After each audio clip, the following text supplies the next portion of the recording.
Se trata de un proyecto mucho mayor, del que solo presentaré algunos puntos y que fue desarrollado en Jerusalén, de donde vengo, como un proyecto colectivo, y aquí se hallan algunos de los colegas que han trabajado en él sobre Borges y la fe. El presente trabajo constituye una reflexión acerca de algunas de las nociones de fe que emergen en el corpus borgiano y de modo más específico acerca de lo que denomino paradojas de la fe patentizadas en dicho corpus. Si bien mi acercamiento privilegia la fe en sus funciones metapoéticas, no por ello desestimará la relación que se establece entre lo estético y otras concepciones de la fe, especialmente la religiosa.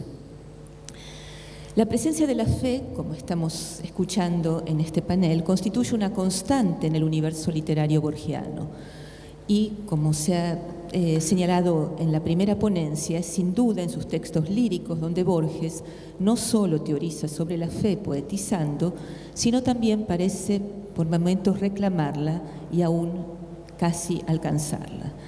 Encontramos asimismo en dicho corpus la frecuente elaboración personal de lo que puede ser estimada como experiencia mística, ya religiosa, ya profana. Por su parte, son abundantes los textos ensayísticos y narrativos de Borges que participan del campo semántico de la fe, narrativizando, evaluando lúdicamente teologías y sistemas religiosos disímiles, tales como el panteísmo, el gnosticismo, el cristianismo, el islam, la cábala y otros. Algunos de los textos ya fueron señalados y entre los paradigmáticos encontramos por ejemplo los teólogos, la escritura de Dios, 3 versiones de Judas, una vindicación de la cábala, historia de la eternidad, el evangelio según Marcos y muchos otros. No menos numerosos son los protagonistas en busca de la fe como principio ordenador ante algún tipo de crisis o conflicto. Si bien los ejemplos son abundantes, recordamos a los protagonistas de la escritura de Dios, la búsqueda de Averroes, el milagro secreto. Y es en estos textos donde se harán más patentes las paradojas borgianas de la fe. Recordemos la noción más que obvia de paradoja, que puede también, a mi juicio, y como señalan muchos teóricos, manifestarse como suspensión o transgresión de límites. Esto es como algo que, según Platón, es y no es al mismo tiempo y en todas las maneras posibles. Lo uno y lo otro a la vez, o bien como ni lo uno ni lo otro. Y es precisamente con este sentido que el concepto que nos ocupa, la paradoja de la fe, equivaldría a la suspensión de la frontera o a la transgresión de límites que distinguen la fe de la noción antagónica, la de la razón, reuniendo y superponiendo a un mismo tiempo y en un mismo lugar lo que es y no es la fe y el escepticismo racional. De modo significativo, y a pesar de que en la paradoja se instala la contradicción, como sabemos, la paradoja aspira a la verdad o incluso a contenerla. Es dable observar cómo en los relatos específicamente, algunos de ellos ya fueron mencionados, donde queda confirmada la tensión permanente y resoluble inscripta en la obra de Borges, esta tensión entre la fe y la razón. De los numerosos cuentos que tratan de la temática de la fe, elijo referirme brevemente a 3 de ellos. Y el primero es el milagro secreto, relato estimado como fantástico.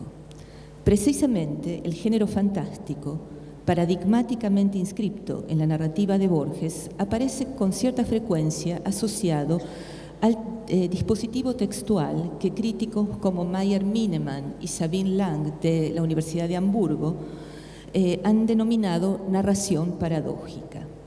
Y a mi juicio es en esa paradoja, en esa narración paradójica, donde se instala la construcción de lo fantástico en Borges. Borges ha señalado respecto del género, cito, una historia fantástica, según Wells, debe admitir un solo hecho fantástico para que la imaginación del lector la acepte fácilmente. Esta prudencia corresponde al escéptico siglo XIX, no al tiempo que soñó las cosmogonías o el libro de las 1001 noches. Fin de cita. Borges funda entonces el carácter fantástico de un texto y de su efecto en la capacidad de sugerir ante un escepticismo esencial lo sobrenatural, nunca hacerlo explícito. Estrategia que sin duda requiere de la fe del escéptico lector, decodificador, para que dicho efecto pueda actualizarse. El milagro secreto constituye uno de los relatos borgianos más elocuentes en ese sentido. Como se recordará, en él se cuenta la vida y la muerte del escritor checo Jaromír Hladič, fusilado por la Gestapo. En las milésimas de segundo que tardaron en recorrer las balas, la distancia entre las armas y el cuerpo de Hladič, el protagonista disfruta de un año secreto concedido por Dios para que complete su pieza teatral Los enemigos. En el cuento se sugiere, pero no se comprueba nunca, la irrupción del acontecimiento inexplicable. Si se ha tratado de un sueño, una ilusión o bien de una transgresión radical a las leyes del acontecer temporal. El resultado de este mantenimiento-transgresión es la escisión de una conciencia humana que contraviene las leyes de la delimitación demarcadora entre esto y aquello, el aquí y el allí, la vida y la muerte, lo lógico y lo sobrenatural. Es una paradoja que, a fin de que el milagro secreto sea plausible, exige la fe del lector, como también, simultáneamente, su duda o escepticismo respecto de ese único hecho, quizás sobrenatural. Allí y solo allí, en lo uno y en lo otro, o ni en lo uno ni en lo otro, habita lo fantástico como ejercicio de la fe lectora. Por su parte, el Evangelio según Marcos, publicado en el informe de Brody y estimado por el autor como el mejor de la colección, nos ofrece otro ejemplo de interés. En una visita a la estancia de Los Álamos, Baltasar Espinosa, cuya descripción contiene desde el comienzo claros paralelismos con la figura de Jesús y quien significativamente lleva el mismo apellido del filósofo admirado por Borges y central en su tratamiento de la temática de la fe, del panteísmo y del escepticismo filosófico, decide leerles al capataz de la hacienda y a su familia, los Gutres, la Biblia, concretamente el Evangelio según Marcos, que es el primer texto que aparece al abrir el volumen. Estos lo escuchan con atención e interés, interpretando literalmente la pasión de Cristo, hasta el punto de que deciden llevar a la práctica lo que allí se explica y crucificar a Spinoza. Sin duda, señala acertadamente Arturo Echevarría en su lúcido análisis, Borges introduce aquí el debate central que emerge a lo largo de la historia y la literatura argentina, el de la civilización y barbarie, y lo hace, irónicamente, desde el punto de vista de lo que ciertos sectores interpretaron como la degradación cultural de la estirpe europea en suelo americano. No obstante, el Evangelio según Marcos admite también interpretaciones con claves simbólicas y metafísicas varias. En efecto, el relato ofrece una trama que se reviste de elementos trascendentes de índole religiosa a la luz de la historia del Evangelio. La problemática del verbo revelado y de la fe comprende aquí la relación entre la prosa de Borges y la tradición judeo-cristiana, en este caso la de los Evangelios, y cómo estos piden ser leídos. El Evangelio según Marcos constituye así la inversión de un discurso de redención. En él se pone en evidencia que la desconfianza y la incomprensión en ciertos sectores de una sociedad generan la ambigüedad, la plurivalencia de significados y el desafío intelectual que pueden, cuando estos sectores sienten incomprensión respecto de esa plurivalencia y ambigüedad en los textos, esto puede estar encerrando el germen de un final trágico. Por un lado, la fe religiosa, axiomática, literal, fanática, la lectura literal y no interpretativa y polisémica de los textos es la causante de las adversidades que asolan a la humanidad. Por otro, hay una fe que reverbera en el texto gritando su ausencia, aquella que es capaz de creer en los textos, también los religiosos y sagrados, y ello principalmente por su naturaleza plurivalente y no por su univocidad y dogmatismo. Allí su naturaleza esencialmente paradójica. Detengámonos finalmente en el relato La busca de Averroes, en el cual se perfilan dos líneas de acercamiento a la noción de fe. Una relativa a la posibilidad de traducción, no solo lingüística, sino también cultural. La otra relacionada con la profesión de fe religiosa, en un momento histórico específico, en los umbrales del imperio de la dinastía almohade, que se destacará por su intransigencia religiosa.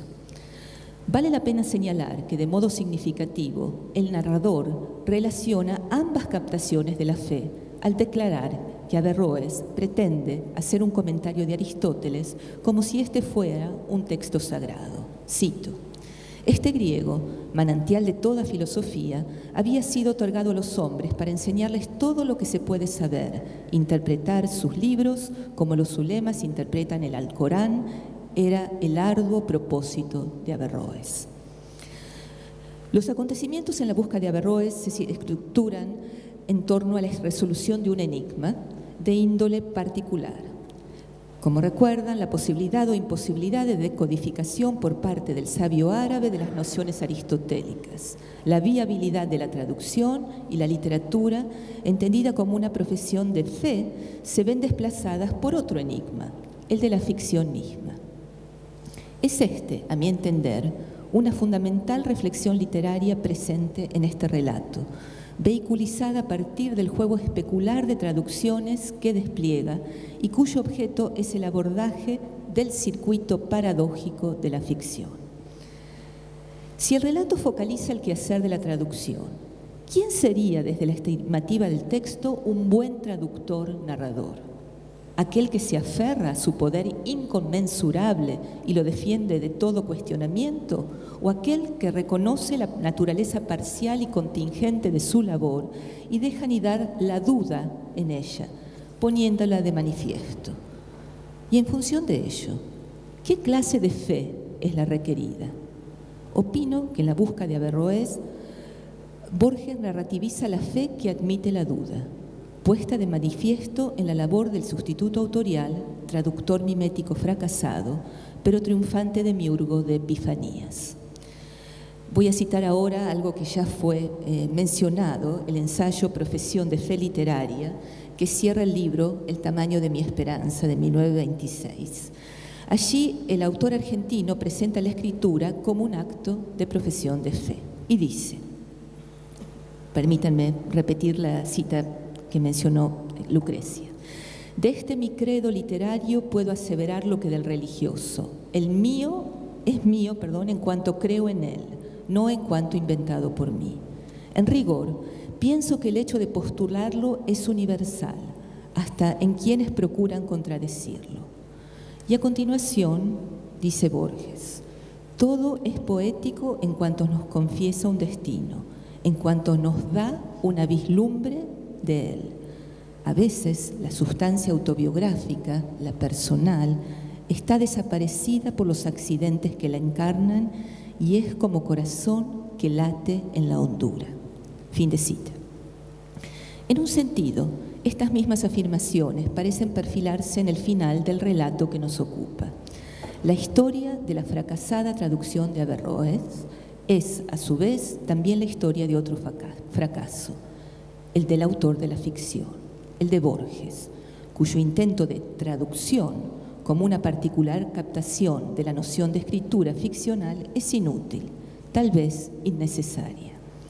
El Averroes de aquella Córdoba medieval, en tanto intento de representación, no puede sino ser un espejismo que se fuma, y en tanto que éste se fuma, y con él la casa, la fuente, las esclavas y el propio yo autorial que se contempla en el espejo, el texto mantiene su materialidad y realidad ontológica inexcusable.